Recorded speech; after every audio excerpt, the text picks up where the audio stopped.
पूरा लोकल సంకల్నాకే కాంగ్రెస్ ప్రభుత్వం సకలం చెరువుల ఆల్మోస్ట్ 70% కబ్జా చేసిన కాలేజీని ఏం బీకలేక వాళ్ళకి భయపడి ఫాతిమా కాలేజ్కి భయపడి ఏం బీకలేక చాతగాని దద్దమ్మ ప్రభుత్వం ఇవాళ హిందూ గుళ్ళపై పడుతున్నారు. ఇవాళ కాంగ్రెస్కి ఓటేసే హిందువులకు సిగ్గుండాలి, కాంగ్రెస్కి ఓటేసే హిందువులు తలదించుకునే పరిస్థితి. ఆల్రెడీ కాంగ్రెస్ రాగానే దునియా గుళ్ళపై దాడులు జరిగినాయి. ఈ మధ్య దాడులు జరుగుతున్నాయంటే ఎవడో దుండగుడు దాడి చేయాలి, లేదంటే కాంగ్రెస్ ప్రభుత్వమే దుండగుడు రూపంలో దాడి చేయాలి. ఇవాళ వచ్చి అర్ధరాత్రి దొంగల లెక్క విగ్రహాన్ని తీసుకుపోయి వేరే గుళ్ళ పెట్టాల్సిన అవసరం లేదు.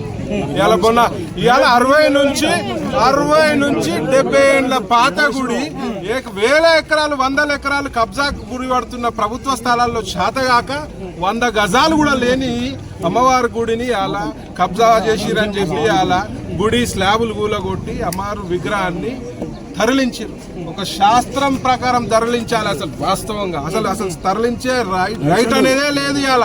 ఇవాళ ఎన్నో దర్గాలు రోడ్డు కట్టంగా ఉన్నాయి. మరి మీకు అంతా మొగోళ్ళు అయితే మరి దర్గాల దగ్గర పోయి మాట్లాడండి. ఇవాళ హిందూ దేవాలయాలపై కాదు మీ దాడి.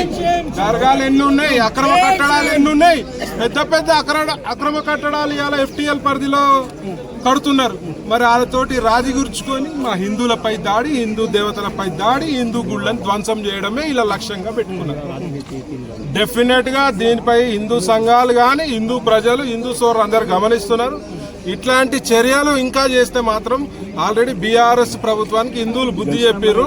ఇవాళ ఈ ప్రభుత్వానికి కూడా బుద్ధి చెప్పే పరిస్థితి.